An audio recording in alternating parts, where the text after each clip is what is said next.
Assalamualaikum students. Myself Mavish Naeem. Our today's topic is use of articles. Use of articles में अॼु असां पढ़ंदासीं ॿ आर्टिकल्स जा टाइप। पहिरियों आहे डेफिनेट आर्टिकल। डेफिनेट आर्टिकल में कहिड़ा कहिड़ा आर्टिकल्स आहिनि ऐं सेकेंड पढ़ंदासीं असां इनडेफिनेट आर्टिकल। इनडेफिनेट आर्टिकल ऐं डेफिनेट आर्टिकल्स कहिड़ा कहिड़ा आहिनि। इनडेफिनेट आर्टिकल में ॿ आर्टिकल था अचनि, हिकिड़ो आहे अ ऐं ॿियो आहे एन। इहे ॿई छा आहिनि? इनडेफिनेट आर्टिकल्स आहिनि। डेफिनेट आर्टिकल में सिर्फ़ु हिकिड़ो ई आर्टिकल थो अचे, उहो आहे द। ओके, हाणे तव्हांखे इहो यादि थी वियो हूंदो त इनडेफिनेट आर्टिकल ॿ हूंदा आहिनि, हिकिड़ो आहे अ ऐं ॿियो आहे एन, जॾहिं त डेफिनेट आर्टिकल सिर्फ़ु हिकिड़ो ई हूंदो आहे जेको आहे द। हाणे असां पढ़ूं था त इन्हनि आर्टिकल्स खे असां सेंटेंस में कहिड़े तरीक़े सां इस्तेमालु करे था सघूं। Okay, now use of indefinite article. जॾहिं बि मां इनडेफिनेट आर्टिकल चवां, इन जो मतिलबु आहे त मां ॿिनि आर्टिकल जी ॻाल्हि करे रही आहियां। हिकिड़ो आहे अ ऐं ॿियो आहे ए एन। इन्हनि ॿिन्ही आर्टिकल खे गॾाए करे असां चवंदा आहियूं त इहे छा आहिनि? इहे इनडेफिनेट आर्टिकल आहिनि। सो हाणे असां पढ़ूं था यूज़ ऑफ अ, यानी कि जेको पहिरियों इनडेफिनेट आर्टिकल आहे उन जो यूज़ था पढ़ूं त उहो किथे किथे इस्तेमालु कयो वेंदो आहे। It is use with only countable singular noun. सिर्फ़ु ऐं सिर्फ़ु असां काउंटेबल सिंगुलर नाउन सां अ जो इस्तेमालु करे था सघूं। मतिलबु टे कंडीशन आहिनि। हिकिड़ी कंडीशन त इहा आहे त नाउन हुजे, ॿी कंडीशन इहा आहे त उहो नाउन त हुजे लेकिन सिंगुलर नाउन हुजे, प्लूरल नाउन न हुजे। टी कंडीशन इहा आहे त असां उन नाउन खे काउंट करे सघूं। ठीकु आहे, ईअं न त मां चवां त स्टार्स जेके आहिनि या स्टार ई चवां हिकिड़ो, लेकिन स्टार्स खे त असां काउंट नथा करे सघूं। त नाउन बि हुजे, सिंगुलर बि हुजे, प्लस में काउंटेबल बि हुजे। अगरि इहे टई कंडीशन आहिनि त उन सां असां छा इस्तेमालु कंदासीं? ए इस्तेमालु करे था सघूं। फॉर एग्ज़ाम्पल मां थी चवां कार। ठीकु आहे, त कार छा आहे? नंबर पहिरियां त कार त नाउन आहे। छो जो नाउन छा खे चइबो आहे? नाउन चइबो आहे कंहिं बि शइ जे नाले खे। Noun is a name of anything. कंहिं बि शइ जे नाले खे, नेमिंग वर्ड खे असां चवंदा आहियूं त इहो नाउन आहे। हाणे हिते कार छा आहे? कार आहे नाउन। ओके, सेकेंड थिंग छा आहे? कार नाउन आहे, उनखां पोइ सिंगुलर हुजे। हाणे मां कार्स नाहे लिखियो, माना इलाही कारूं न आहिनि लिखियूं, लेकिन सिंगुलर कार लिखियो आहे, मतिलबु हिकिड़ी ई कार आहे।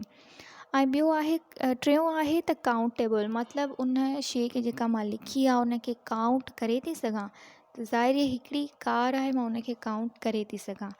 अगरि हे टई जेके आहिनि कंडीशन उन वर्ड ते लॻनि थियूं त इन जो मतिलबु इहो आहे त असां हिन सां छा इस्तेमालु करे था सघूं? असां हिन सां इस्तेमालु करे था सघूं अ। त हाणे मां हिते लिखंदमि अ कार। ओके, नेक्स्ट मां हिते सेंटेंस नेक्स्ट मां हिते वर्ड थी लिखां मैंगो। त मैंगो सां बि मां छा हणंदमि? A mango. A mango. ठीकु आहे, छो जो मैंगो जेको आहे नाउन बि आहे, मैंगो जेको आहे सिंगुलर बि आहे, मैंगो खे असां काउंट बि करे था सघूं। इन लाइ मां हिते लिखियो आहे अ मैंगो। नेक्स्ट एग्ज़ाम्पल ते मां ॾियां अ डॉग। ठीकु आहे, डॉग छा आहे? नाउन आहे, सिंगुलर बि आहे, काउंटेबल बि आहे। इन जे करे मां हिन ते ॾिनो अ डॉग। या मां लिखां थी अ पेन। पेन छा आहे? नाउन बि आहे, सिंगुलर बि आहे ऐं उनखां अलावा काउंटेबल बि आहे। त इन लाइ मां छा हिते ऐड कयो? मां हिते लिखियो अ पेन।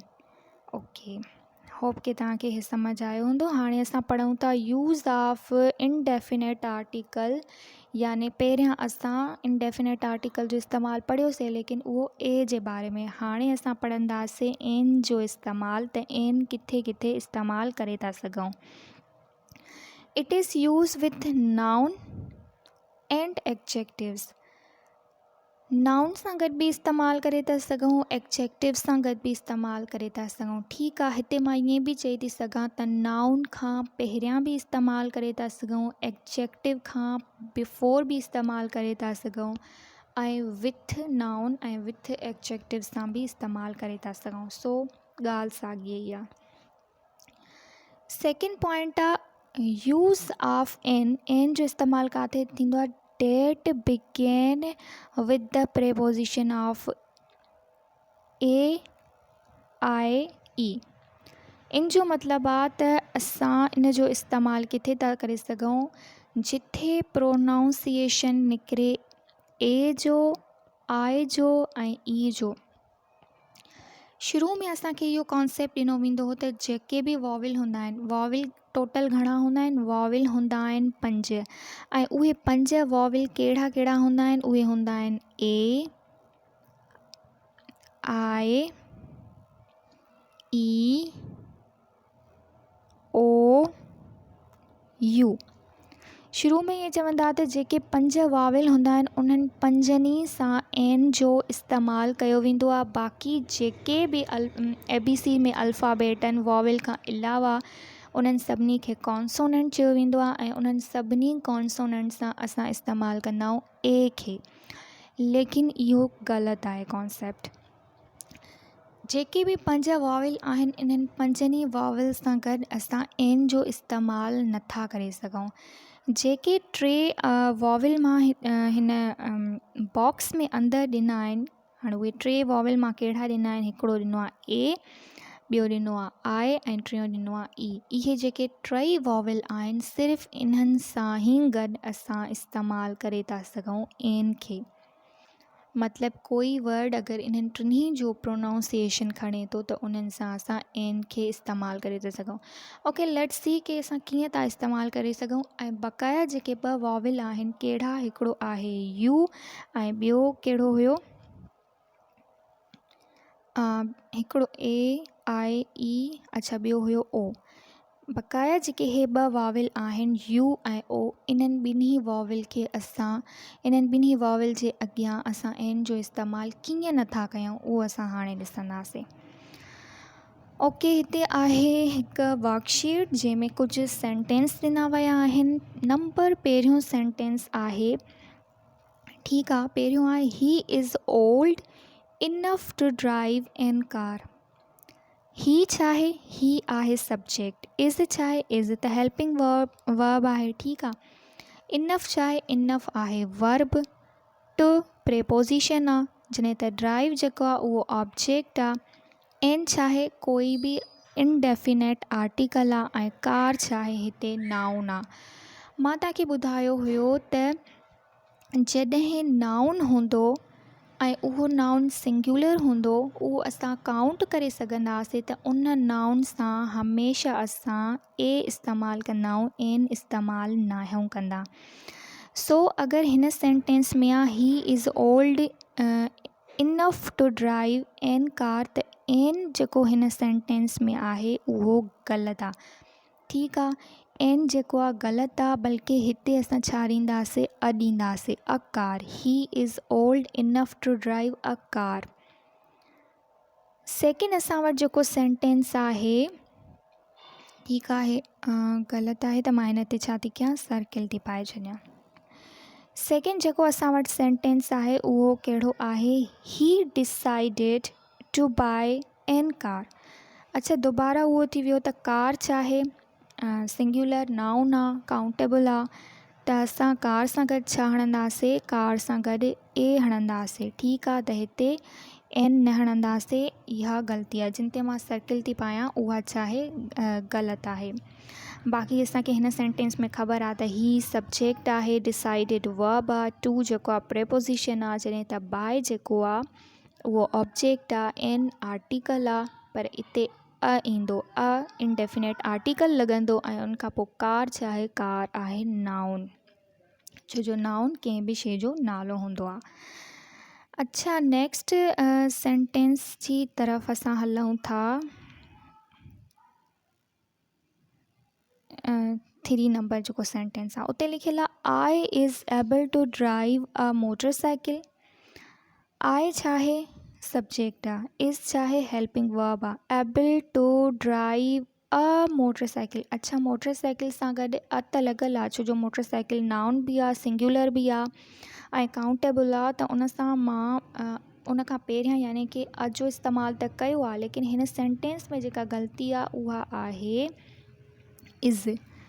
ठीकु आहे, इज़ जेको आहे हिते इस्तेमालु न थींदो, छो जो आई सां हमेशह असां इस्तेमालु कंदा आहियूं एम खे। I am able to drive a motor cycle. जॾहिं असां प्रेज़ेंट कंटिन्यूअस जी ॻाल्हि कंदासीं त प्रेज़ेंट कंटिन्यूअस जा 3 जेके आहिनि उहे हेल्पिंग वर्ब्स आहिनि। पहिरियों आहे एम, जेको सिर्फ़ु ऐं सिर्फ़ु असां आई सां इस्तेमालु कंदा आहियूं। ॿियो आहे इज़ ऐं टियों आहे आर। इज़ जेको आहे असां तॾहिं इस्तेमालु कयूं हा हिते जॾहिं ही, शी, इट इन तरीक़े जा सब्जेक्ट जेके आहिनि हुजनि हा, पर न त हिते ही आहे, न ई शी आहे, न ई इट आहे, आहे त आहे सां हमेशह इस्तेमालु कंदासीं असां एम। Okay, done. देन असां वटि नेक्स्ट सेंटेंस आहे does an dog have ears. अच्छा, हिते डॉग छा आहे, डॉग, उहो डॉग आहे नाउन। जॾहिं डॉग नाउन आहे, सिंगुलर बि आहे, काउंटेबल बि आहे, त पोइ असां एन न हणंदासीं, त असां हिन सेंटेंस में बि ए हणंदासीं। एन खे मां हिते ग़लति थी कयां। ठीकु आहे, त हिन सेंटेंस में करेक्ट सेंटेंस कीअं थींदो, does a dog have years, तॾहिं इहो सेंटेंस करेक्ट थींदो। उनखां पोइ असां वटि सेंटेंस जेको नेक्स्ट आहे उन में आहे आई हैव एन डॉग। अच्छा, उहो ई थी वियो, त डॉग सां गॾु असां एन इस्तेमालु न कंदासीं, छो जो डॉग चाहे नाउन बि आहे, सिंगुलर बि आहे, काउंटेबल बि आहे, त असां छा इस्तेमालु कंदासीं, सिर्फ़ु ऐं सिर्फ़ु अ इस्तेमालु कंदासीं, अ डॉग। इन लाइ मां हिते हे कट थी कयां। आई हैव अ डॉग थींदो करेक्ट सेंटेंस। देन असां वटि जेको नेक्स्ट सेंटेंस आहे उहो आहे you have a pen, pens. You have a pens.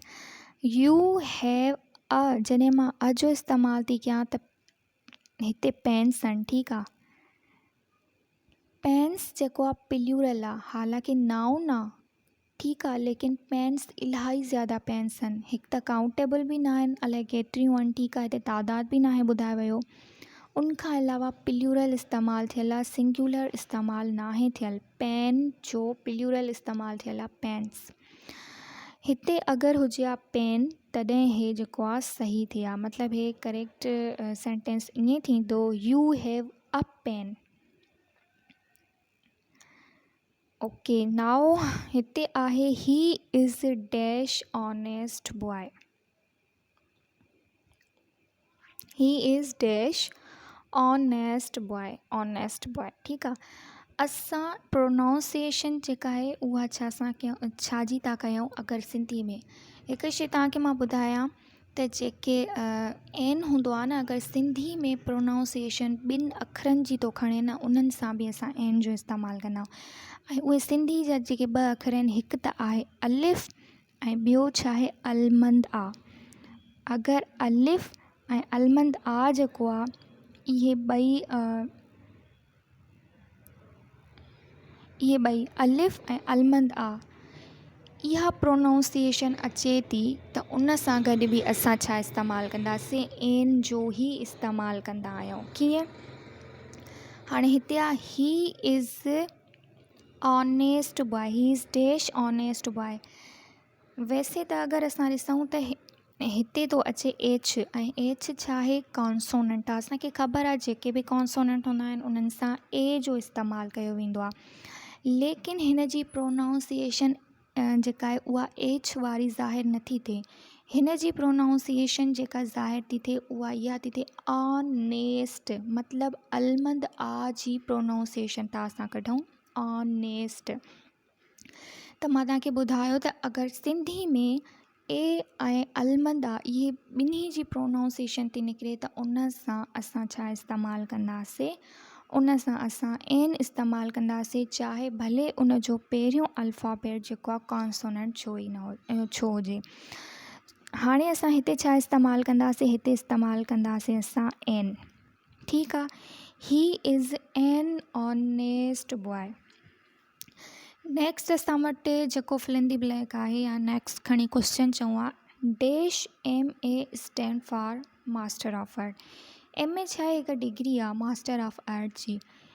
MA अगरि असां ॾिसूं त पहिरियां एम थी अचे, एम छा आहे, कॉन्सोनेंट आहे। ठीकु आहे, ऐं असांखे ख़बर आहे कॉन्सोनेंट सां त ए इस्तेमालु थींदी आहे। लेकिन मां तव्हांखे ॿुधायो त सिंधी में अगरि अलिफ या अलमंद आ जी प्रोनाउंसिएशन थी अचे, हाणे हिन MA में कहिड़ी थी अचे, एम में मतिलबु अलिफ जी प्रोनाउंसिएशन थी निकिरे नी, त असां छा कंदासीं, उन सां बि एन जो इस्तेमालु कंदासीं, भले ई पोइ उन जो जेको पहिरियों अल्फ़ाबेट हुजे उहो कॉन्सोनेंट जो ई हुजे।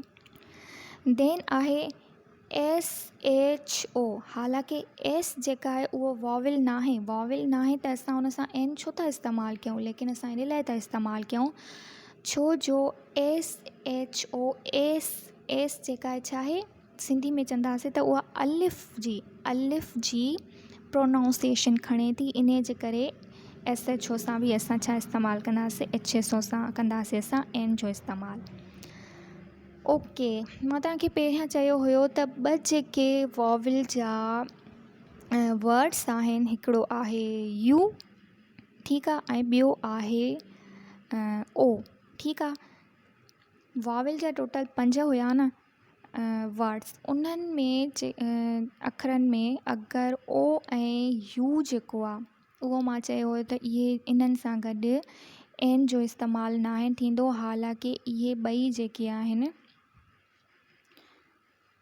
सॉरी मां हिते लिखां थी, हिकिड़ो ओ ऐं ॿियो चाहे यू, हे ॿ जेके वॉविल आहिनि इन्हनि सां छा इस्तेमालु न आहे थींदो, इन्हनि सां एन जो इस्तेमालु न आहे थींदो, हालांकि भले ई इहे वॉविल चवराइजनि।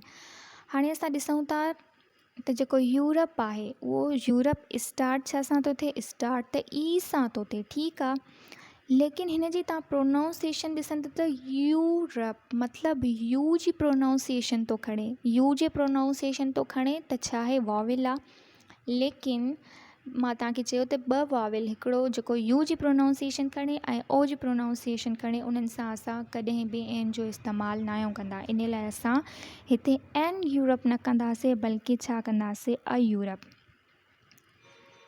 नेक्स्ट असांजो क्वेश्चन आहे, उहो आहे डैश 1। हाणे 1 छा सां, 1 जो जेको पहिरियों अखर आहे उहो कहिड़ो आहे, उहो आहे ओ। ठीकु आहे, ओ वॉविल त भले ई हुजे, लेकिन ओ सां गॾु असां एन जो इस्तेमालु कॾहिं बि न आहियूं कंदा। इन जे करे 1 सां गॾु बि असां ए जो इस्तेमालु कंदासीं। तव्हां ॾिठो हूंदो त काफ़ी दफ़ा छा चयो वेंदो आहे, A1 N1 नाहे चयो वेंदो, हमेशह चयो वेंदो आहे A1 ग्रेड आयो आहे हिन जो, A1 चयो वेंदो आहे, N1 नाहे चयो वेंदो, ईअं नाहे चयो वेंदो त N1 ग्रेड आयो आहे। ठीकु आहे, उमेदु आहे त तव्हांखे अॼु जो लेक्चर जेको आहे उहो सम्झ आयो हूंदो। इंशाल्लाह हिन जो नेक्स्ट पार्ट यानी कि डेफिनेट आर्टिकल जेको द आहे उहो नेक्स्ट वीडियो में असां पढ़ंदासीं। Thank U.